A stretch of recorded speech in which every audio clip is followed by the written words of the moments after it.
Welcome to Transforming and Thriving with best friends Brooke, Stacie, and Neelia. Podcast dedicated to women sharing their inspirational stories. Hey everyone, we're so excited to share some big news. We're kicking off our very first philanthropy initiative to give back to our community. We're partnering with the Wellness and Prevention Center in South Orange County, an incredible group supporting youth and families with mental health services. They've just opened an Alcove Center in San Juan Capistrano, California, which is a safe space where young people between 12 to 25 years old can find support for their mental health, connect with peers, and get guidance with school or work. Here's how you can help. We'll be matching up to $1,000 in donations from our listeners. Every dollar goes directly to creating brighter futures for local youth. Check out the link in our show notes to donate. Follow WPCOC on Instagram and learn more at alcove.org. That's ALLCOVE.org. Together, we can make a real difference. Hey there, everyone. We are so excited to be here for another episode. I'm Neelia. And I'm Stacie. I'm absolutely thrilled to be joined by an incredible human being, Silvia Resnik. She's a transformational coach and the founder of the EmpowerHer project, which supports Maasai women and works to end female genital mutilation. Silvia's own journey led her from a corporate career in Europe to deep cultural immersion with the Maasai in Tanzania, where she found the inspiration for her work. She helps successful women who feel burnt out to rediscover their inner voice and joy. Her passion is guiding women to see that true happiness and purpose come from within, not from external achievements. Thank you so much for being here today, Silvia. How are you? Thank you so much for this great introduction, and thank you for having me. I'm good, I'm fine, and I'm so happy to meet you guys. Well, we are so glad you're here as well. So we'll just dive right in. The first question would be, what would be a major transition or life event that you experienced that kind of marked your before and after in your life? That's a really good question, and I would say it was this one trip to Zanzibar. So before that, I had this corporate career. I was an HR manager. And because working in these companies that I worked in was not really fulfilling for me, I thought, yeah, maybe when I create my own company and when I work for myself, then it will be better. But I was a consultant for HR people as well, so it didn't really change a lot, and so it really was exhausting. It was like, I cannot say. I felt like numb. I felt like I'm not really living, although I had everything, beautiful house and everything.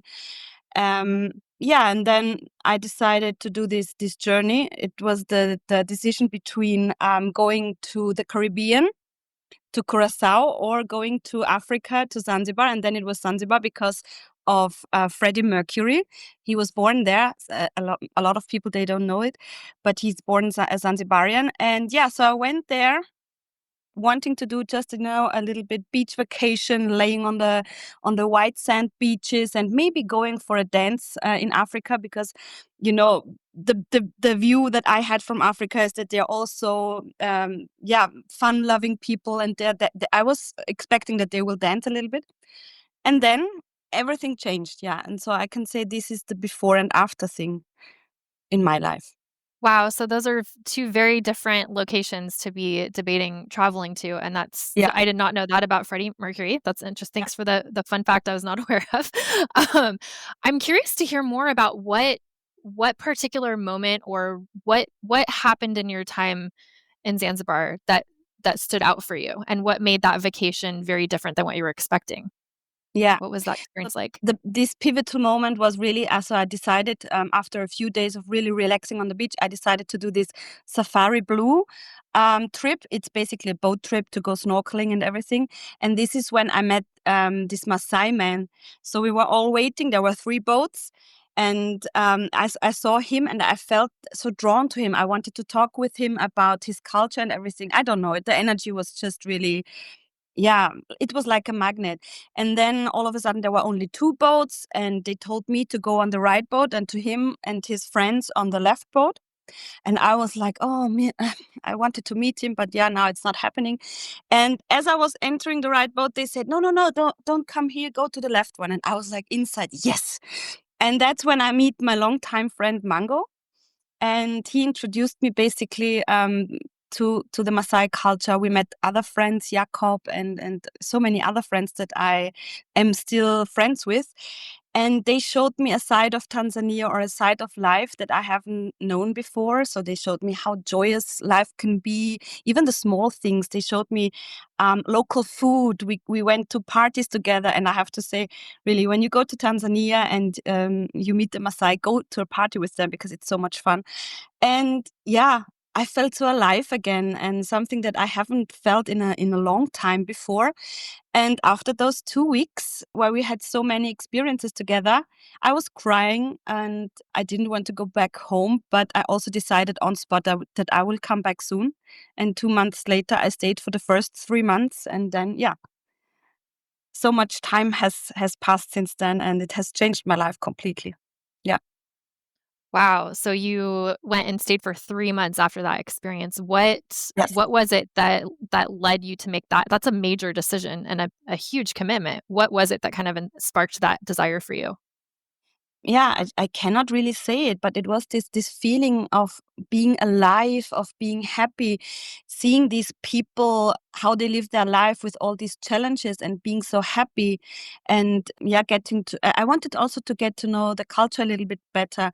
So, and I was thinking, and you cannot relocate after just 2 weeks vacation. That would be, yeah, for me, it would be not good. I didn't feel aligned with that. So I said, okay, if I like the 3 months, then we go on. And after that, altogether, I stayed there for 2 years now, moving back and forth between Austria and Tanzania. And it's just, even so, in these first 3 months, it was the first time I went to this Maasai Boma, and really this energy there, this connection with the people, to see them, how they interact with each other, how they interacted with me, and how happy they are, and with this simple and basic lifestyle, it just changed something in me. And also, for the first time in a long time, I had this sense of purpose. I found out that, yeah, I want to help the people. I want to help women who felt once like I did, to do the same, to find out what it is that makes them happy and what makes them more fulfilled. And so everything fell into place after that, if that makes sense. Yeah. That's amazing. And so what did you, if you mind Mhm. elaborating, what did you do with this community that you love so much? Did you share your experience as a coach, or was there any specific category of how you felt you wanted to immerse yourself in their culture? You mean now the Maasai people or the European women? The Maasai. Okay. So back then, I was not really focusing on being a coach. I just knew that this is my purpose and I want to do something with it. This coaching business evolved out of it a few months later. But with the Maasai women, it was, I don't know, it reconnected me with my female side in a way. And, they don't speak English. So my friend Jakob, whose Boma I was visiting the first time, he just left me alone with them and vanished for like 3 or 4 hours. And I was really completely shocked in the beginning because I don't speak the language, as I said before. And then it was this, I don't know, this mutual respect, this mutual curiosity, this, showing with your behavior and with hands and feet, basically, so talking with your body and with your soul. And this experience, I still get goosebumps when I remember that, because it was so, yeah, it was just amazing. And it showed me the importance of connection between people, coming from different worlds, having a different skin color, but still this mutual respect, this mutual interest in each other, curiosity. They were looking at my hair and, all my skin and everything. And I was looking at what they are doing. So they showed me their work with the cattle and how they cooked. So they showed me their world. And that was just amazing and beautiful. That does sound amazing and beautiful. I was curious, what kind of prompted you to help support these Maasai women and children? Yeah, so after spending the first time in the Boma, I was even more interested in the culture. And I got to know more people in my second visit. I was staying there for 6 months, and I met also this Maasai woman called Nema, and she's an English teacher, so I could really talk with her on a private basis. And then she told me about that the women get circumcised at the age of usually around 14 to 15, also the men, but for the women it's more dramatic, to be honest.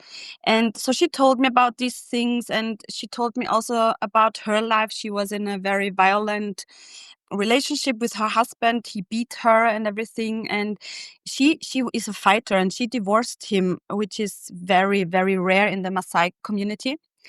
And talking with her, I finally realized that this is what I think I can do. I can give her a voice, because she doesn't know how to use the social medias or other things, to be heard, so that the people will help her or help us in that way now.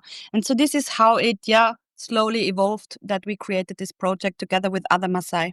So one thing I have to say, I mean, of course, it's a very dramatic thing when you hear about it. I mean, FGM, in this case, they are cutting off the clitoris, and it causes so many problems afterwards. So during childbirth, sexuality is different, and some girls even die because of infections, or they bleed, because it doesn't stop bleeding. And for me, I learned to listen and not to fall into this, oh my God, you're so poor thing, because that doesn't help these women, because it already happened. But to just listen, giving them space for what happened to them, understand the impact it has for them. But also, I'm not judging. I don't say this is in general a bad thing. I mean, it is a bad thing in the way that it harms the women, but there are also women who say they like it, or they are proud of it because it's part of their culture. So what I realized is that I don't want to judge, and I take myself back in that way. I just give all of these emotions and ideas a space, and I want to create a safe space to educate these women and also the men, so that they can make a decision for themselves. I want to show them, or this is our plan actually, that is created with the other Maasai, to show that it's possible to get married without being circumcised, because this is what the Maasai believe, that a woman has to be circumcised in order to get married, in order to have a good life. So they are also scared about the existence of their girls, if that makes sense. So, and this is what I learned basically. Wow, I mean, such an important reminder, I think, to just reflect on this has already happened to a lot of them, and just remembering that for those that it's already happened to, there's nothing that can be changed at this point, but it's more of just listening and providing them with support. And then for, all of the women and families and the Maasai, just also education, because education can empower. And that's amazing work. And what a profound realization and just awareness to have that perspective on it.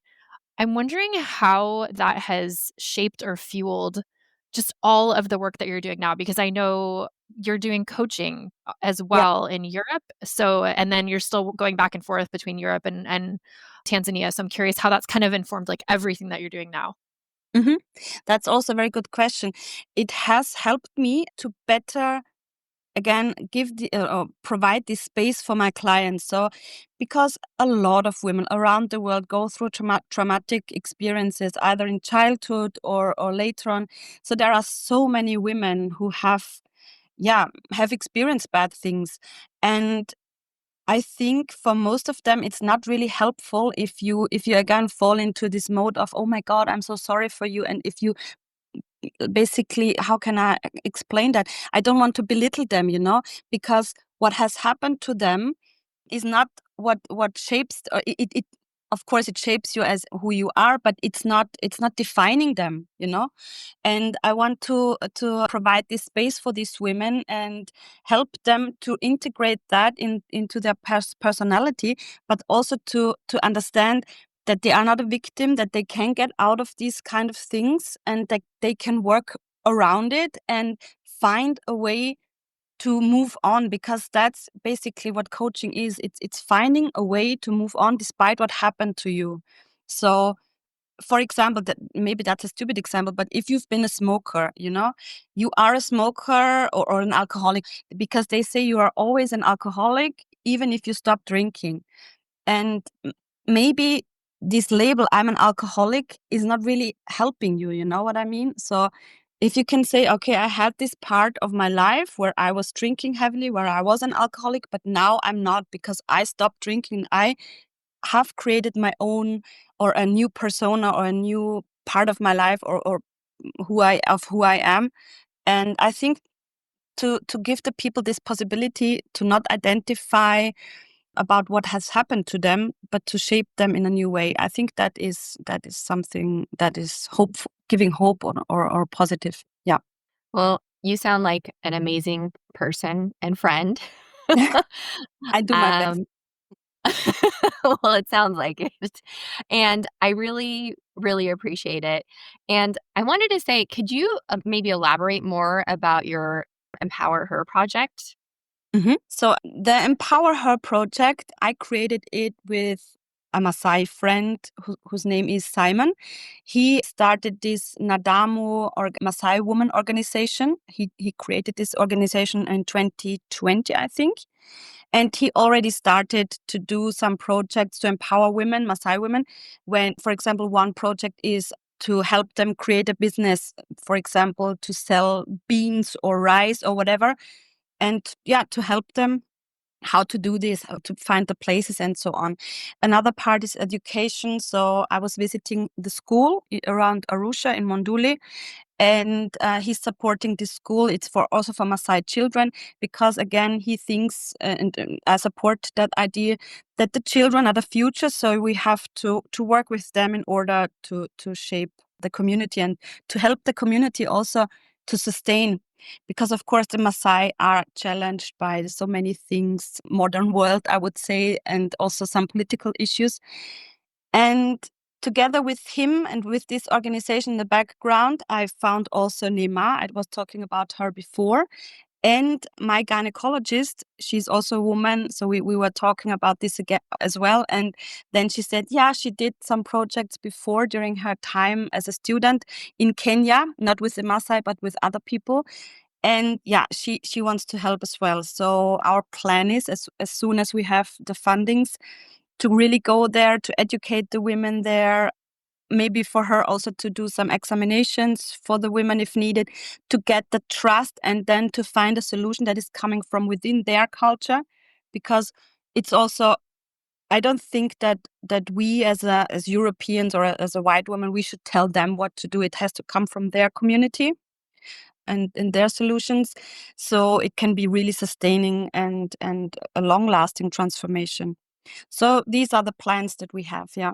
And we just founded it, and at the moment we are at the phase of raising money, which is, yeah, not so easy these days with the economical situation here in Europe.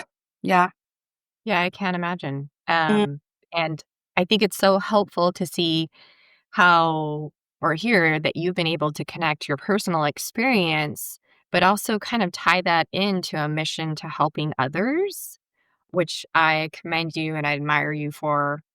What would you say to someone else, in your own words, that who is feeling something similar? They were, kind of, you were unfulfilled at your corporate job, and maybe someone else who had a similar kind of sense, and they Mhm. were looking for a change but isn't sure where to start. What suggestions would you share? The first thing that I did was I tried out different things, remembering what did I like when I was a child. What was something that brought me joy, and then just jumping into new adventures, trying new things, following your intuition, really listening to yourself, maybe to start meditating, or to go into the woods, going into nature, alone, without phone, without everything, and then just sitting there and waiting which thoughts are coming to your mind. Because I think in this world with all these TikTok and social media things and all this distraction, we don't have the time anymore to sit there and listen to our thoughts and also experiencing all the emotions that we are having, because we always try to distract ourselves, because sometimes, of course, some of these emotions and thoughts are not the best ones, but we have to deal with them. So this is the first thing that I would do. Maybe also journaling is a good thing. And yeah, just starting again to listen to your gut feeling. And of course, if the people want, we can also schedule an appointment for a discovery call and see if I can help them to guide them there. I love, love, love those suggestions. They're such important reminders, especially, just with all of the noise that we have in our lives and the distractions and the phone and the internet and TikTok, just that reminder to get outside and just be present without your phone, with yourself and your thoughts. I think that's Yeah. so powerful and something that, I think we lose the ability to even just sit in silence with ourselves oftentimes. And I love also the suggestion of journaling, and then, Mhm. remembering the things that you liked as a child. Thank you for sharing all of those. I'm going Yeah. to put those in the episode description. And I really appreciate everything, not only that you've shared, but just the incredible work you're doing. Like Neelia said, you just sound like an incredible human. And I feel your spirit and your warm heart coming through just talking with you. And Thank I you. would That's love, sweet. oh my gosh, you're so welcome. Yeah, I'm very grateful to have you here. And I want to support all of the work you're doing in whatever way we can. So I know we have a couple links for you. We have your website. Mhm. You have a ton of things going on and projects and ways to find you. So I will make sure we have all of that in the show notes so anyone listening knows where to find you. But can you maybe share briefly with listeners, all of the amazing work you're doing and ways they can connect with you and maybe either support your work or hire you as a coach? Yeah. So, yeah, thank you again for your kind words. It's really sweet. And I just want to say it's not something that I'm doing for that somebody is saying, "Oh, what a great person you are." I really deeply love the Maasai. I love the Maasai culture. I love women, and I really think that we women, we have the chance to make a change, to transform our society, because I think we cannot really move on the way we did in the last centuries, I would say. And yeah, we have to make it a little bit more womanly, if that makes sense. And yeah, if somebody wants to work with me with coaching, I have this new Soul Warrior program. You find all about it on silviaresnik.com. And basically, the key pillars are defining the status quo. So where are you at right now? What are your goals? What do you want for your life? What is it that you don't like? Then a big part is also self-love, because I figured that a lot of women, especially high achieving women, they always question themselves. They don't really love themselves. They're not really confident despite being so successful. And they mask so much. So reconnecting with yourself on this level. And then it's also about, yeah, getting all the tools so you can move on and achieve your goals, and also communicate in a way that you save your boundaries, because setting boundaries and save them is a very, very important role. And then how to move on after the program. So you get all these informations on silviaresnik.com. And if somebody wants to work with me on a different basis, basically supporting the EmpowerHer program, you get all the information on simple-life-journey.com. There you get an overview of everything. So coaching, what about my experiences. I have a blog there as well. And if somebody wants to work with me on EmpowerHer, it's not only about donations. We also would need, teachers, for example, to teach the Maasai English or other things. So if anyone wants to help us to get this thing going, or has ideas on how to help them to create businesses, or to teach them how to create businesses, or other things, people who want to teach them how to sew, or anything that could help in this way, I would be so happy to get an email or just a message on one of my socials. I gave you the links for that. And then we can find a way to work together on whatever kind of level. Yeah. Thank you so much. Yes, we will definitely put all your contact information in the show notes with the links that you had shared. And that way, if anyone gets to connect with you, yes, we're so excited to see the work you do. And we so appreciate you being with us today. And I am so grateful. And I'm just so proud to have you as one of our guests. And I'm just blown away. And I also wanted to say thank you also for from joining us from Vienna, that you took the time out of your day and your travels. And I believe it's quite late there right now. Yeah, but So no I just problem. wanted to say another thank you. Thank you so much for giving me the opportunity to talk with you, because I enjoyed this, and I think that your podcast is really amazing, and I'm also going to support you guys on your journey as best as I can. We So appreciate it. Thank you. Thank you. To all of our listeners, thank you for joining us on this episode of Transforming and Thriving. We'll be back every other Monday with more inspiring stories. Please follow us on your favorite podcast app and follow us on Instagram so you can be a part of this community and stay up to date with each episode.